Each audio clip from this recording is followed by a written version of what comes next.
Buenos días, quiero agradecer al comité organizador de Argentina Mining 2010 por la invitación a hacer esta presentación.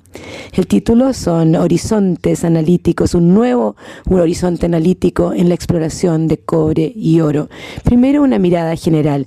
Miremos el estado de las exploraciones básicas en la minería hoy día, la necesidad de renovar exploraciones básicas y qué pueden hacer los laboratorios para ayudar a través de medios de muestra y medios de preparación de muestras, nuevos esquemas de digestión y análisis instrumentales.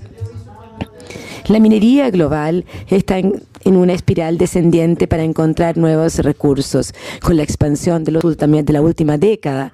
Y parte de este problema es que hay algunos lugares, puntos brillantes como Argentina, pero en la mayoría de las regiones mineras como Canadá es una tendencia ya inevitable. Los minerales explotables que existen en Canadá son muy pocos y vemos una enorme disminución de los minerales explotables. Esta es para cobre, con desde 18 millones de toneladas de cobre en el 83, vamos a una reducción de 6 millones de toneladas.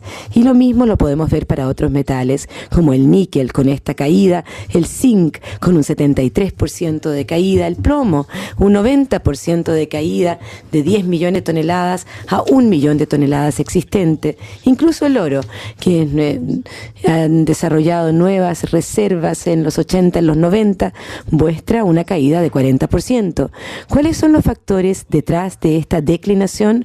Bueno, tenemos depósitos que están reduciéndose cerca de la superficie o aquellos que son susceptibles de ser explorados durante finales del siglo XX. Los nuevos yacimientos son más difíciles de encontrar y mucho más caros. Y la evidencia de esta disminución, además, se muestra en la cantidad de dólares gastados en exploración. Aquí vemos las inversiones en exploración. Durante los años dorados, en los 60, en los 70, $1 de exploración recuperaba 1,5 dólares de oro. Bueno, en la última década, en el año 2009, $1 solamente puede recuperar 11 dólares. O sea, la recuperación, el factor recuperación ha disminuido y las compañías más bien reemplazan sus reservas con adquisiciones y no con exploraciones básicas. Las empresas juniors e intermedias son más sensibles a los mercados de riesgo, especialmente en los tiempos malos, y se enfocan en exploraciones del tipo brownfield. Y acá tenemos una diapositiva de MG que muestra los distintos tipos de gastos de inversiones desde el año 2002 y vemos que han disminuido principalmente las exploraciones básicas de las grandes empresas. El crecimiento de un solo dígito es el pronóstico en países en desarrollo como China, Brasil e Indonesia. En cambio, habrá un reemplazo de estos commodities.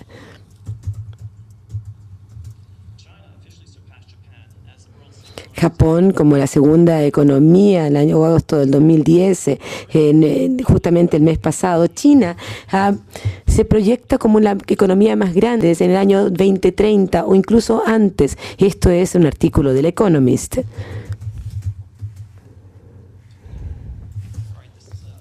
Bueno, esta es una diapositiva que muestra la demanda de cobre y muestra que en el año 2005, desde el 2005 al 2030, vamos a requerir explotar la misma cantidad de cobre que se ha explotado en toda la historia antes del 2005. Básicamente todos los metales que se han sacado hasta el 2005 tenemos que encontrar depósitos de esas mismas magnitudes para satisfacer la demanda que habrá de aquí hasta el año 2030. ¿Qué se puede hacer para revertir esa declinación? Bueno, en las palabras de John Horonsky, en una presentación que hizo en el 2009, dice: necesitamos un renacimiento de la exploración básica con nueva tecnología innovadora, que será la clave para encontrar la nueva generación de yacimientos de tipo básico o de exploración greenfield. ¿Qué podemos hacer? Una cosa es entregar paquetes analíticos muy versátiles que nos permitan tener una mayor proporción de éxito. ¿Qué es un paquete versátil? Por una cosa es construir la mayor mayor flexibilidad en todas las etapas del análisis. Vamos a usar un ejemplo del grupo Acme Lab. Principalmente son paquetes que consisten en 3 etapas distintas. La primera etapa es la preparación de la muestra y el tipo de medio de muestra que se pueda usar. Segunda es la digestión, cómo tratar la digestión para acomodarse mejor a esa gran cantidad de elementos, a un mayor número de elementos. Y luego los instrumentos que generan los datos que estamos buscando. Acme Labs ha tratado de maximizar cada una de estas etapas, desarrollando aplicaciones multimedia en la preparación, optimizando la digestión e introduciendo instrumentación robusta para poder entregar todo el rango de concentración de un mayor número de elementos. El mejor medio de muestreo básicamente es un término medio entre lo práctico y la representatividad. Las muestras que típicamente vemos son rocas o testigos o sedimentos o suelos para las primeras etapas. Menos común son anomalías escondidas en vegetación o en la ceniza derivada de vegetación, como las arcillas u otros separados minerales. Un paquete versátil puede acomodar distintos medios de muestra y distintos tipos de concentración.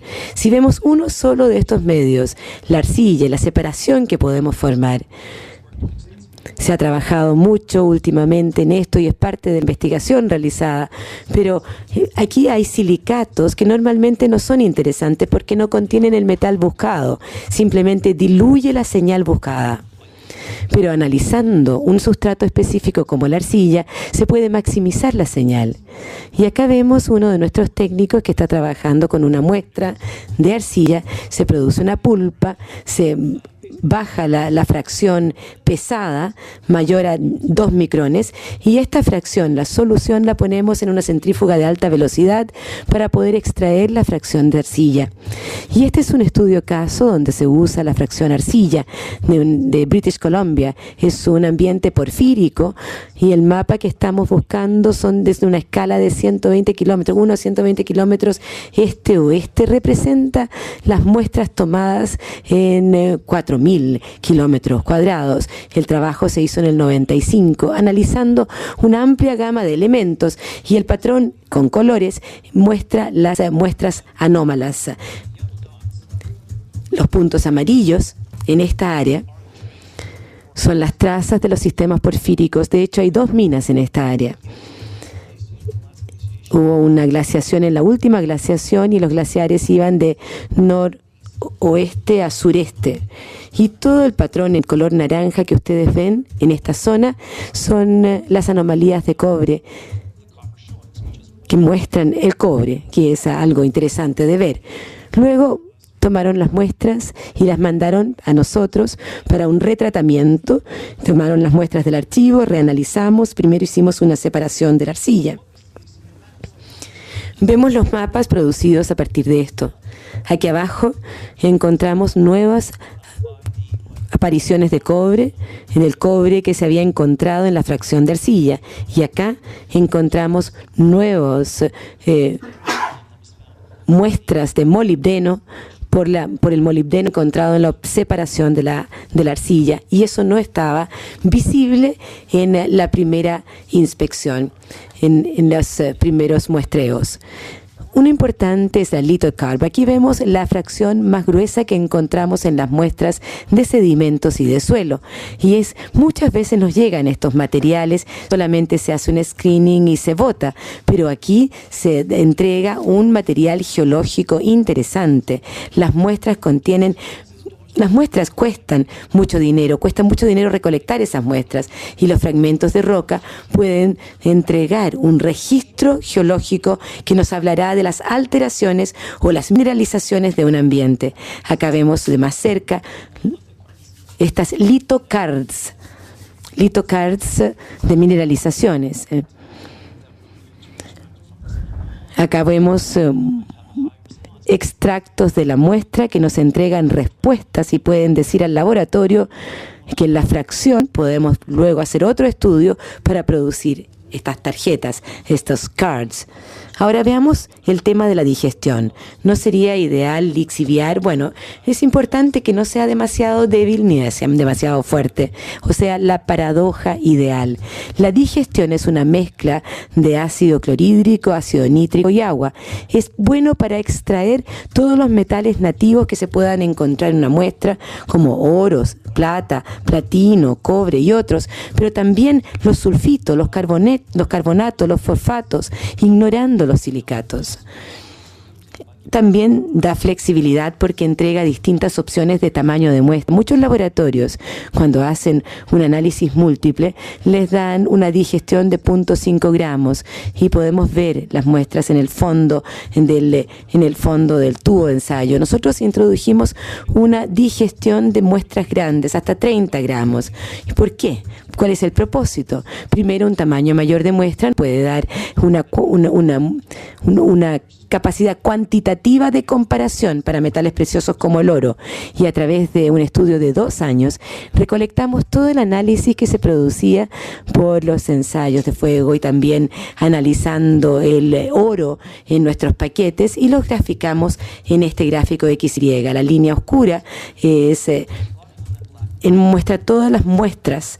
Todas las muestras tienen la misma cantidad de oro comparado con el oro informado en esta digestión ácida.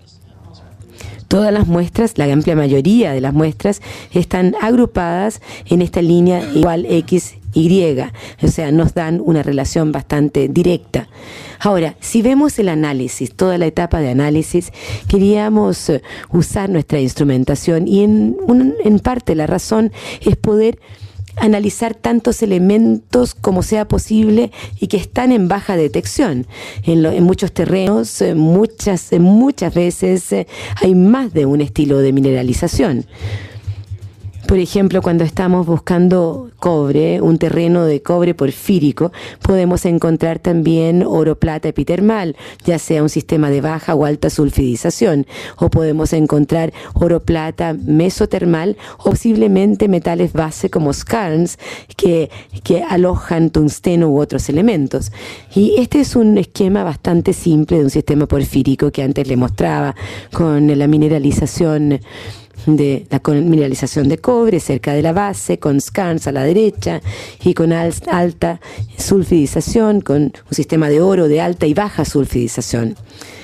Otros lugares como los cinturones arcanos de greenstones, de piedras verdes, que nos permiten encontrar oro mesotermal y también bandas.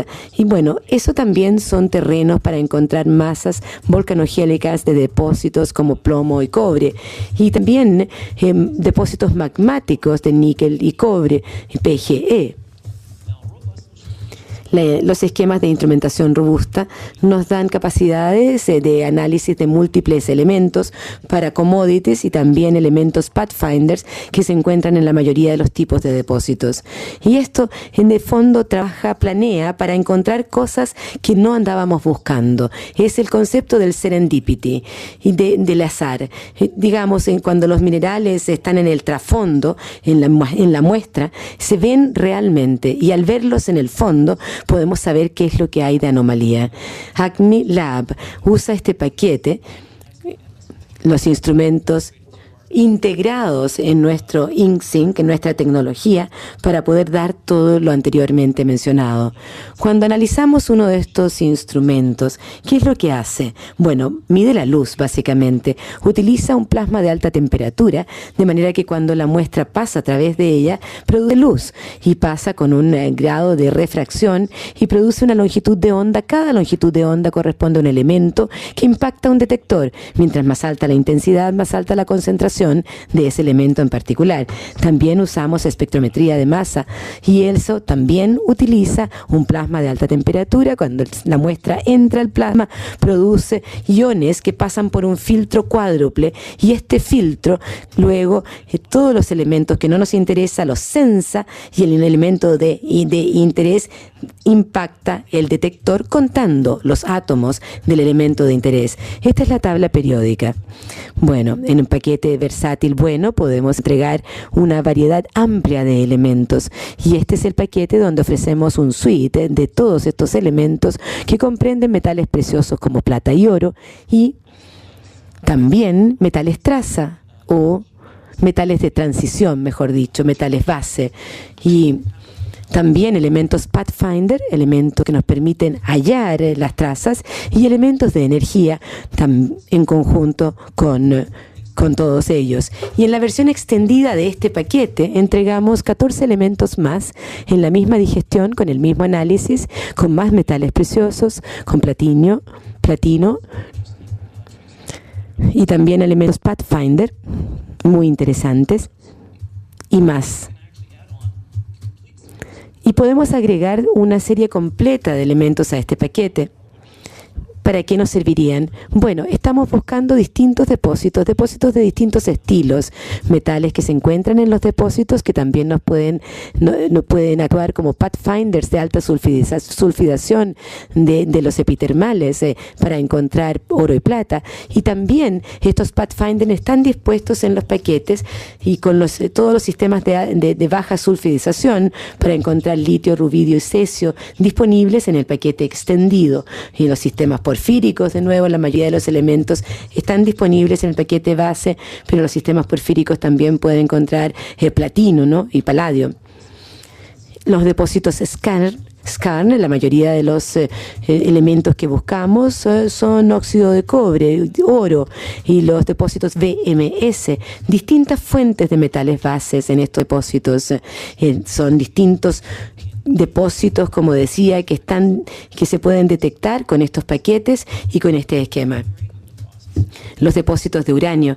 Bueno, hemos estado trabajando en esto últimamente, haciendo investigación con otra empresa. Y trabajamos básicamente buscando isótopos de plomo. Y usando los isótopos de plomo y calibrándolo, podemos distinguir la firma de plomo radiográficamente y para encontrar los materiales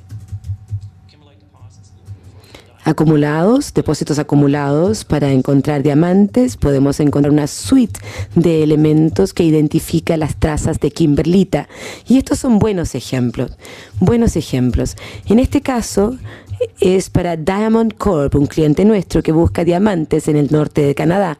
Ellos hacen estas muestras de morrena y simplemente esta muestra de til y simplemente buscando la orientación de la mina, estas minas de orientación encontraron níquel y cobre coincidentemente en esta área. Y es una firma interesante para ellos. Comenzaron a prospectar y en breve encontraron básicamente níquel, cobre, mineralizaciones magmáticas en un afloramiento. Perforando, haciendo un sondaje de este afloramiento, encontraron 1.73% de níquel y 1.7% de cobre.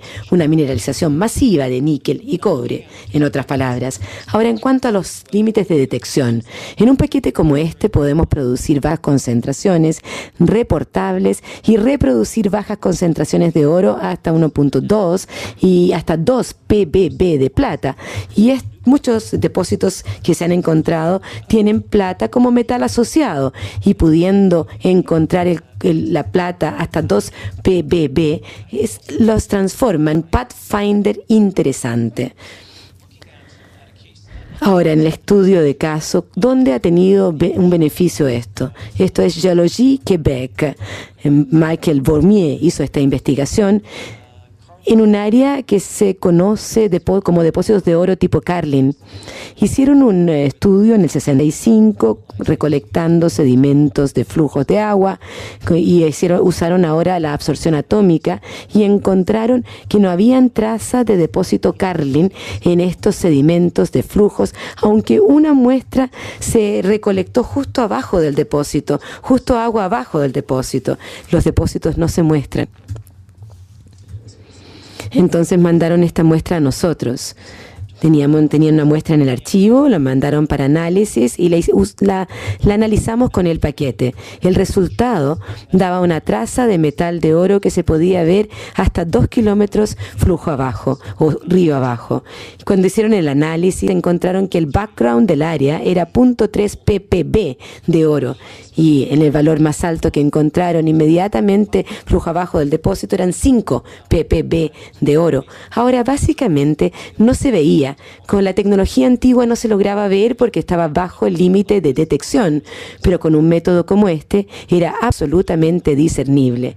En conclusión, el paquete aumenta los límites de detección y es interesante para las exploraciones Greenfield. Un paquete versátil da flexibilidad en el medio de muestreo, una digestión óptima para la mayoría de los elementos, selectividad en tamaño de muestra y una suite de elementos para todo tipo de depósitos. Y me gustaría con esto solamente agradecer a las personas que contribuyeron a esta presentación por darme sus estudios de caso, como Vernet de Geologie Québec y otras personas del Servicio Geológico de British Columbia y al Diamond Corp. Muchas gracias.